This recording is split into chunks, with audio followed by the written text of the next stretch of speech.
All right, so we will go ahead and get started. We are citizen volunteers appointed by the mayor and approved by city council.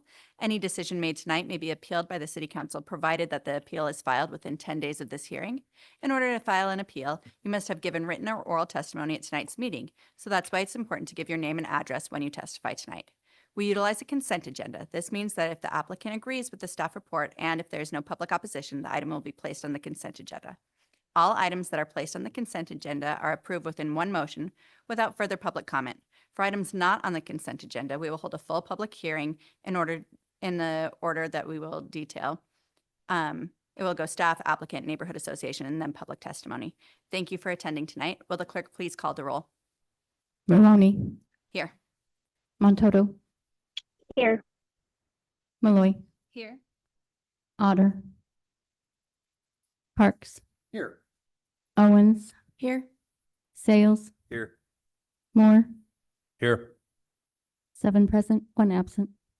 Thank you. The first item is the minutes from April 29th, 2024. Can I get a motion? Chair, I'll make a motion. I motion to approve the Historic Preservation Commission work meeting minutes and the commission minutes from April 29th, 2024. Thank you. Do we have a second? Second. Thank you. Can the clerk please call the roll? Maloney, Abstain. Montoto, Aye. Malloy, Aye. Otter. Oops, absent, sorry. Parks, Aye. Owens, Aye. Sales, Aye. Moore, Abstain.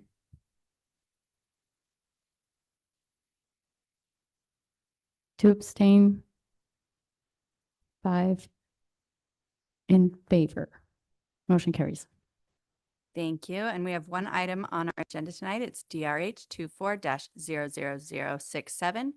It's at 1124 West Fort Street, a certificate of appropriateness to change the status of an existing multifamily residential structure from contributing to non-contributing on a property in R2 residential compact zone with the historic design overlay. Staff, can we please get the report? Yes. This is the aerial map indicating where the property is located. Here is an aerial image with the site outlined in yellow. Seen here are photographs of the property. Note the vertical and asymmetrical massing, complex roof line, decorative trim, and brackets, which are all Queen Anne elements that were present at the time of survey and remain. Though some modifications have occurred to the subject property since it was originally constructed, there is an individual Idaho Historic Sites Inventory form that includes a thumbnail photograph that confirms that the porch enclosures were present at the time of consideration. Furthermore, a porch enclosure was referenced in the National Register nomination for Hayes Street Historic District, specifically regarding this property. The period of significance for the North End Historic District is described in its statement of significance as having been established as a period from roughly 1878 through the 1940s, when a majority of the housing stock was constructed. As the subject property appears to have been constructed in 1890 to 1895, it is within that period. The design of the property appears to remain largely unchanged since the historic survey that was conducted in 1982. At that time, the style was listed as Queen Anne. Per the 1982 National Register nomination form, the property was deemed to be contributing to the Fort Street Historic District. Current staff professionally qualified in architectural history per the Secretary of the Interior Standards for Archaeology and Historic Preservation confirms that this structure does continue to contribute to the Hayes Street Historic District. Furthermore, the State Historic Preservation Office provided a determination of eligibility on May 9th, 2024, indicating that they concur with the National Register of Historic Places determination of eligibility. Therefore, with that, staff recommends denial, and I will stand for any questions from the commissioners. Thank you. Does anybody have any questions for staff? All right. Hearing none, we will now hear from the applicant. Yes, please, and state your name and address. My name is John Lodman. I live at 5051 North Villa Ridge in Boise. We've, just a little bit of background, we've owned this property since about 2007, and we've made quite a few improvements to it over the years, including irrigation, and frankly, I think it's one of the better kept properties along that stretch of street. And we do care about the property. But we have dreams for it too. We think it's one of the best lots in the North End. And so pursuant to, the discussion that was held in the legal briefing earlier, the North End is going to evolve and we'd like to be part of that evolution. And so this application was a first step towards that. And so in reviewing the record of its status as contributing, we noted that the reviewer, the surveyor that originally did the surveyor in 1983, I believe, had noted the significant modifications, major modifications to the property. In fact, if staff went back to the pictures, there's actually modifications both on the front elevation, the north elevation, the 12th Street elevation, if you will, and the alley elevation. So it was, it was one from the back, if you will.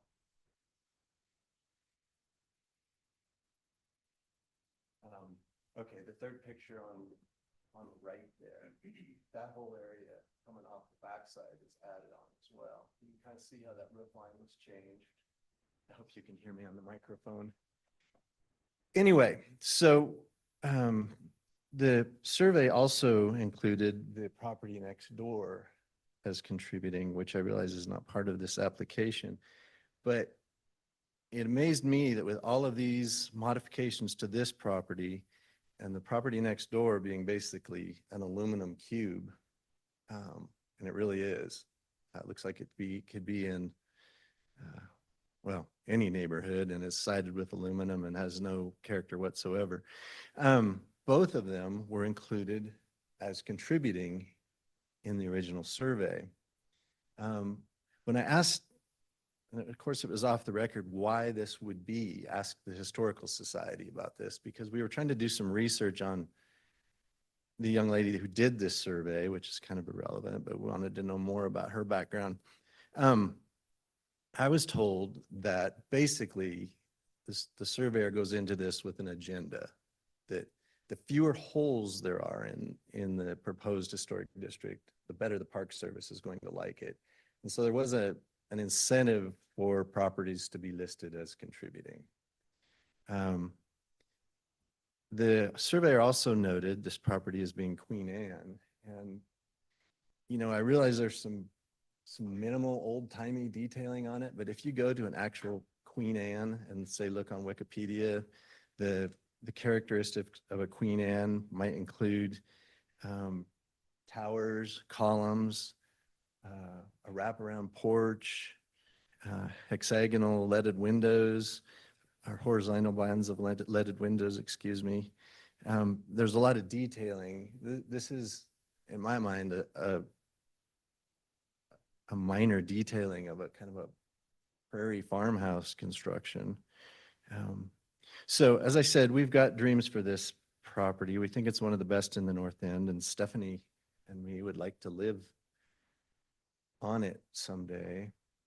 And with the growth around the North End, the 1 million square feet that St. Luke's is currently under construction on, and other projects that are ongoing, people are going to need a place to live.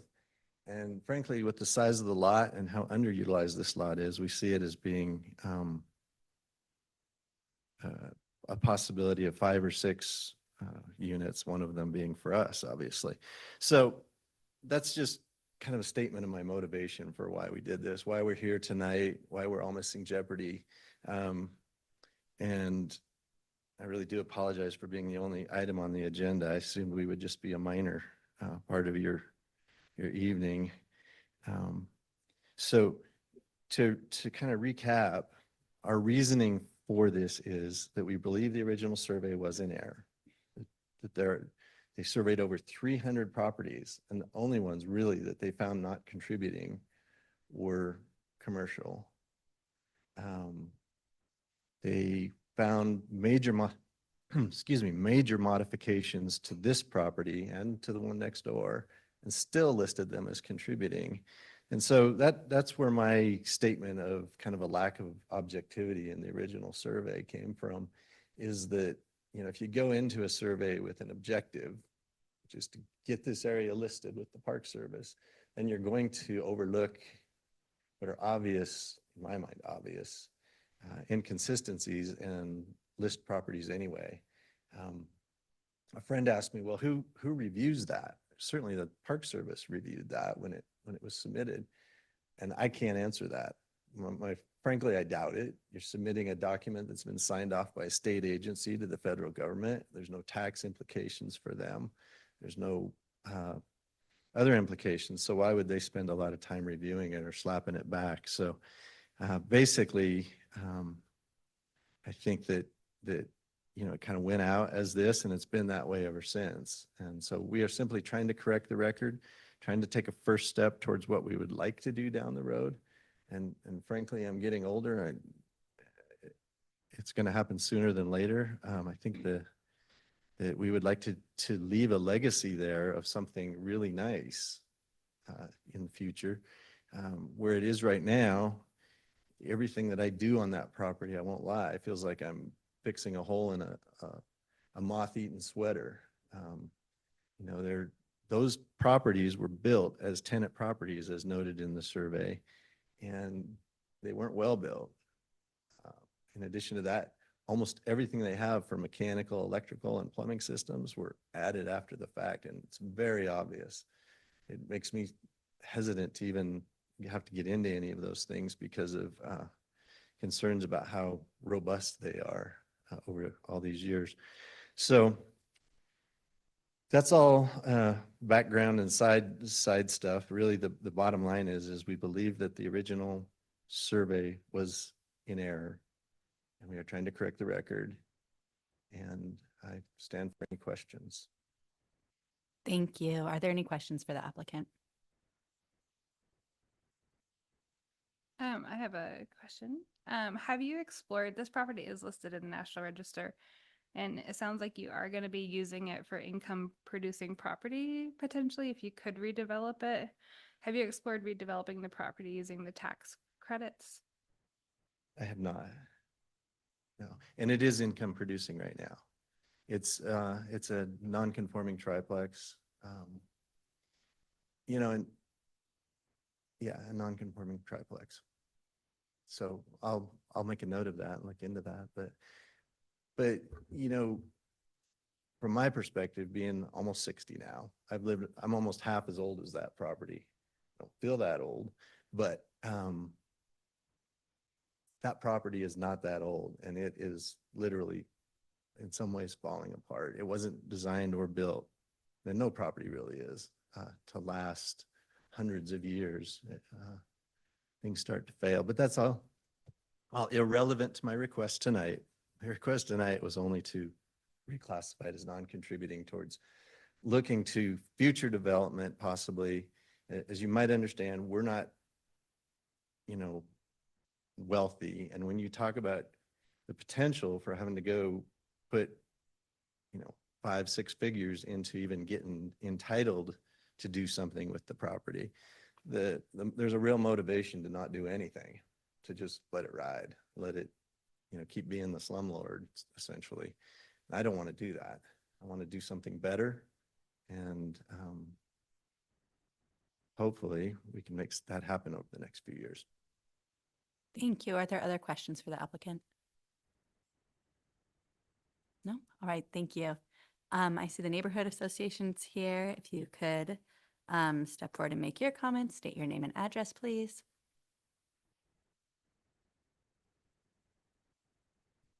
Madam Chair, Sandy Herman, 1404 North 7th Street. Nina agrees with staff to deny the application to change the structure to non-contributing. Much of the original facade is intact, and original details remain around the sides of the structure. The house is one of 4, most of which have been maintained well. The contributing historic significance of most homes in the North End is not tied to whoever lived there in the past.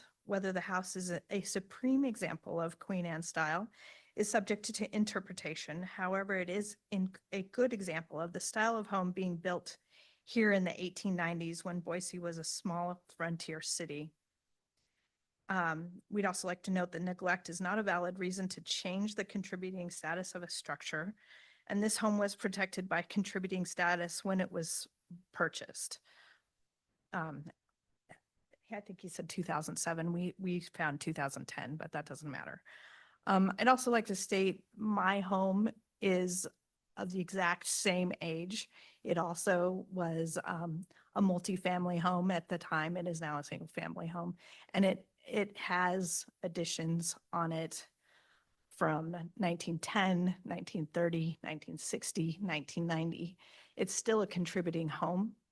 It's very, very hard to find in any historic district a home that, you know, if the historic district was started in the 80s further, to have a home that is pristinely what it was built originally.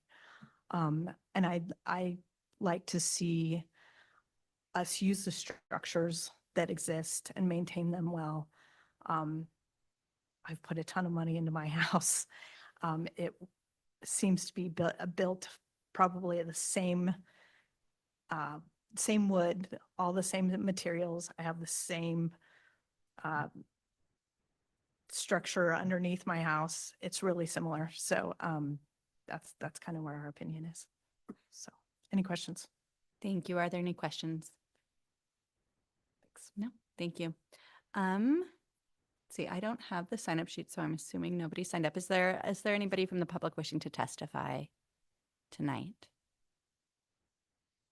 No? All right. So I welcome the applicant to come back up and rebut.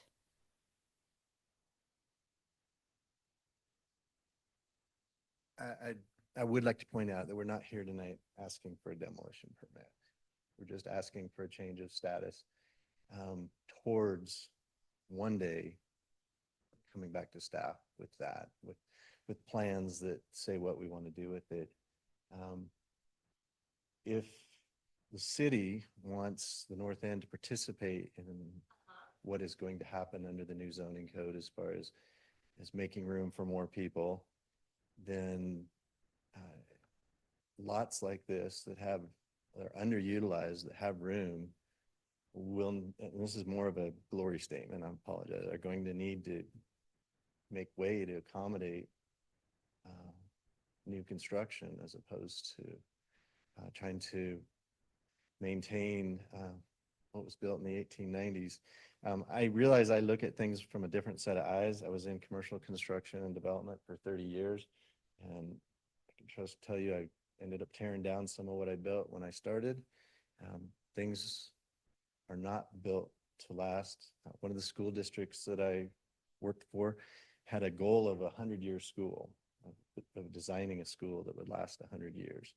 And so they put extra effort and extra detailing and extra money into things that would help make that happen. But even at that, you can see it in the city's own actions that fire station number 3 is gone.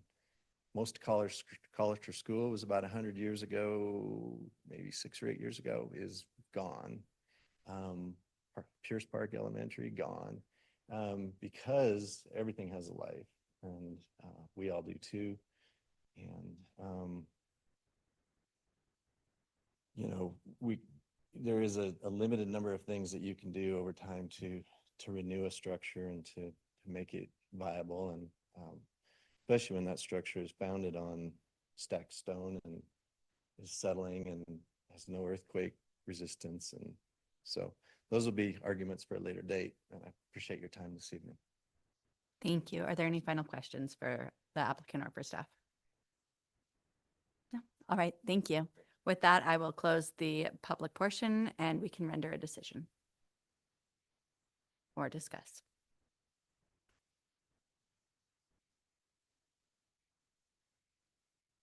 Does anybody have a motion?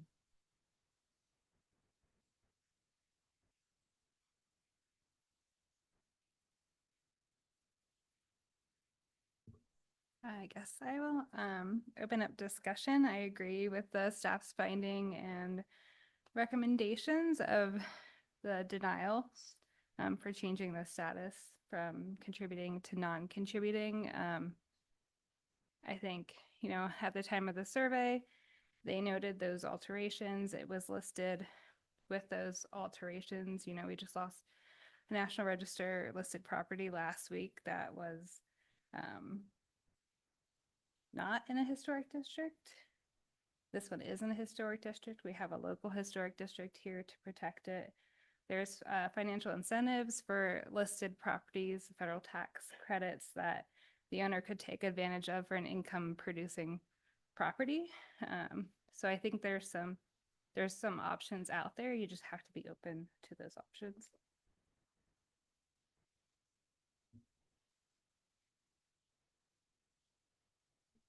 I would just add that the neighborhood association actually used a word that was running through my head, and that's the word pristine. If we looked for every property that we put in an historic district to be pristine, we would never have historic districts. Properties evolve over time. There are changes, there are modifications.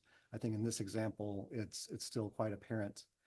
The historic form, shape, material, detailing is all still very present. There are additions and modifications that could be removed, that could be changed, but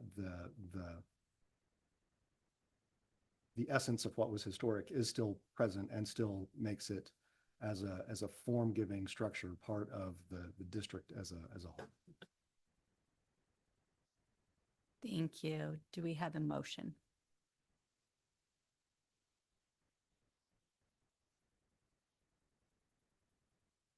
Madam Chair, Commissioner? I move to deny application DRH 24-00067 on the grounds that it was listed as a contributing structure and it had all of the additions and other features as it does now. So there's not been significant changes that would lead it to become a non-contributing structure. Thank you. Do we have a second? I'll second that. Thank you, Commissioner Malloy. Clerk, can you please call roll? Maroney, Aye. Montoto, Aye. Malloy, Aye. Parks, Aye. Owens, Aye. Sales, Aye. Moore, Aye. all in favor, motion carries. Thank you. And that concludes our meeting tonight.